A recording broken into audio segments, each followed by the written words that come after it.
If your throat hurts when talking, you're probably not warming up your voice before you speak. So I know that if I have a heavy day of voice coaching, I need to warm up my voice. Otherwise, it's strained, it's tight, it gets hoarse, it gets dry.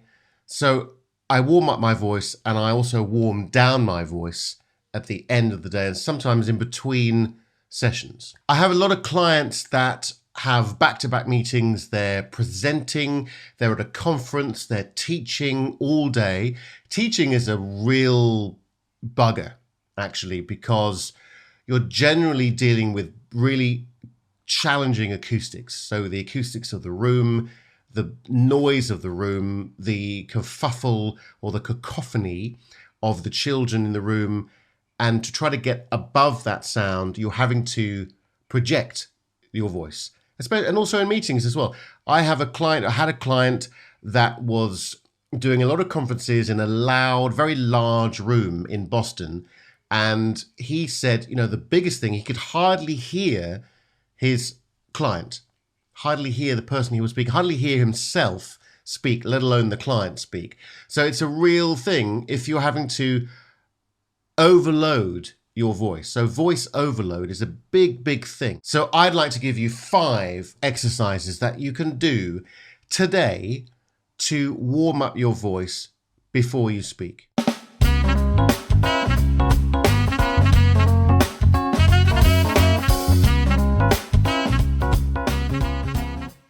Hi, I'm Jimmy Cannon, speaking coach, and I help people who aren't comfortable in their voice find the confidence to deliver their message with authenticity. Now, before I share with you these 5 exercises, I'd love you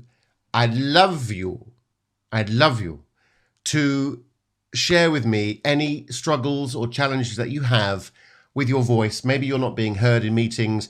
Maybe you're not being listened to by family and friends. Maybe you're finding it tough to find a girlfriend or boyfriend or husband or wife. Maybe you're anxious in social situations. I'd love to hear any challenges or problems. If that's too much to put publicly on a comment on YouTube, I totally understand. And that means you can message me. My email, I believe, is in the comments below. So consider subscribing and liking and all that jazz to keep up with all the latest stuff about speaking, communication, managing your anxiety to speak in public. So the first exercise you might like to do in the privacy of maybe your hotel room, backstage, in the bathroom, etc., wherever you can find some privacy. Because I want you to scrunch up your face. I'm going to take my glasses off because generally that doesn't help if you're wearing glasses. So if you're wearing glasses, take them off, and I want you to scrunch your face up like this. And then I want you to open your face. Open your mouth. Like that. Think about the All Blacks. And that's it. Scrunch up. And then open up. Now this is to free your face. This is exercise number 1, by the way. And now I want you to chew. So keep your mouth closed and chew. And you're moving all of your fricatives, your teeth, your tongue, your lips, and also stretching the muscles around your jaw here. And then I want you to move your tongue around in between your teeth and your lips like this. And really stretch. I want you to stretch the root of your tongue, which goes all the way back down here.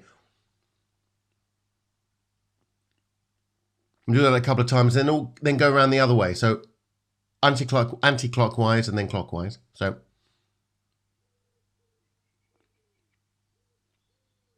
and really stretch. Now I want you to put your fists just below your cheekbones here, and I want you to give them a bit of a massage like this. And it should hurt a little bit. And actually what you can do is you can just put a bit of pressure here, and then open your jaw. Make sure your neck's nice and loose, and push up. And you should feel a little bit of pain, not too much pain in the jaw here. And this is relaxing. Already I can feel that openness in my jaw. That's going to really help me. Can you hear the difference? Help me with my articulators and just the freedom of my sound and my speech.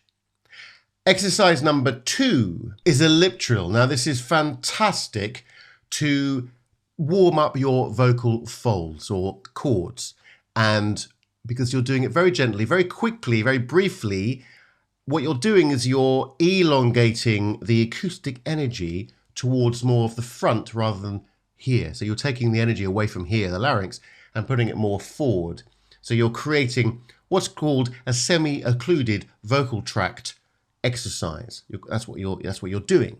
So this is one of them, which is a lip trill. And here it is. Now we've got to practice. If you can't do this already, then you need to practice. So firstly, you want to make a buzz sound with your lips. And here, I'm going to show you what to do. Here we go. So, rather like a horse. So think about a horse going. Okay. Now, that needs to be constant. So try to do it constantly. One way to do it doesn't necessarily help me, incidentally, but it does kind of help, is that you just to stretch your lips wide here, widen and tighten your lips here by putting 2 fingers underneath your jawbone here. So,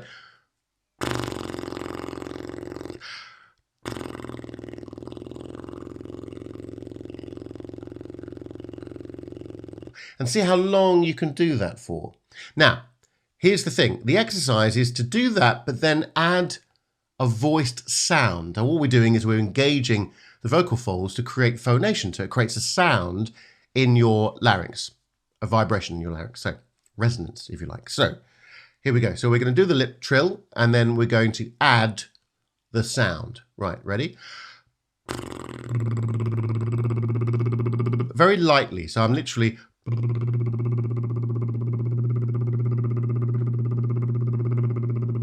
Now, you can then go up a little bit in your range and then down a little bit. So like this.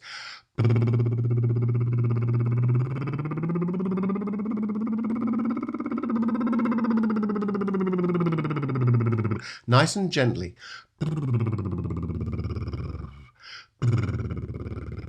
Go nice and low.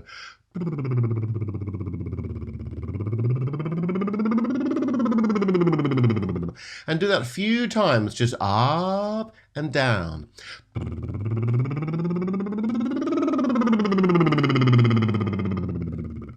And that's exercise number 2. Exercise number 3 is the same principle of going up and down like a siren, but with an NG placement. So if you say the word sing, and at the end of the word sing is an NG, or any word like boomerang or chomping. I can't think of any other words.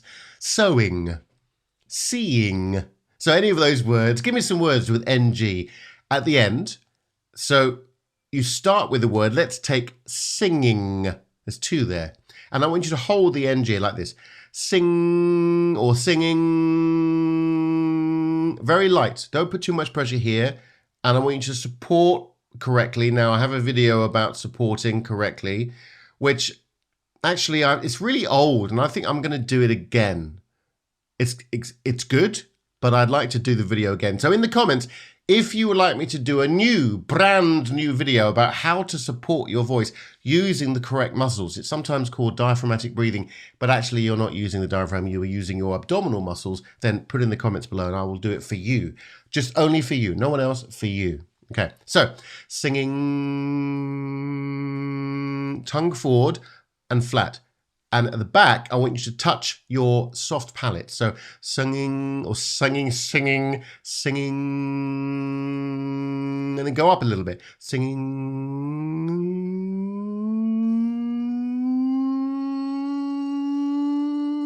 and then come down. Sing, nice and lightly. Sing.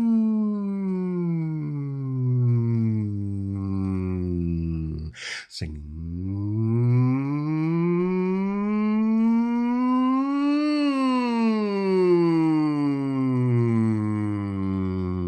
Good, very good, excellent. Very well done. Now, number 4 is we're going to buzz. We're going to make a buzzing sound. And this is great for feeling that sensation in your mouth, in your oral cavity. So we're going to do this. We're just going to hum.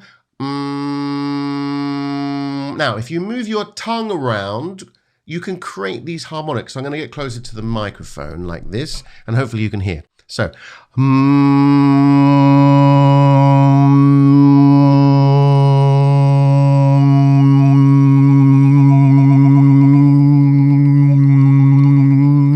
and I'm really exaggerating there. I'm really moving the tongue around in my mouth to create changes in the acoustic energy. So changes, and which will excite different harmonics. And you can use that to create different tonal variations in your voice. But this is also a really good way to warm up, because once you've done the freeing of the face and the lip trill and then the NG sound, we're ready to speak. So by humming, we're already creating some resonance in the mouth. So we're ready. The body is saying, yep, I'm kind of ready to speak now. So once you've done that,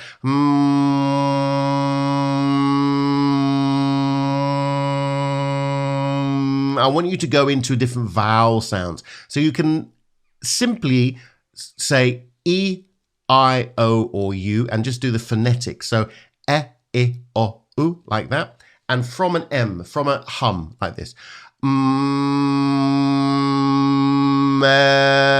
Back to a hum, to an E.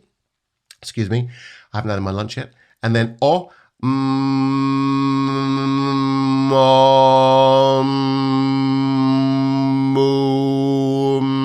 and again, me, mo, a-o. Now just do it the vowels without the buzz.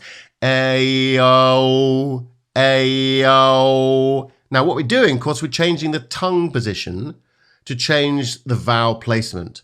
So I, o, u. Now I'd love to do a video on that, but it's a bit boring. But if you would like me to do a video on vowel placement to really get the most out of your vowel sounds and placement, then again, put that in the comments below. I will do it especially for you. Not you, but you.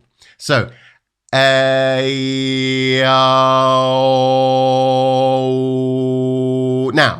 we are now ready to speak. Speak soon.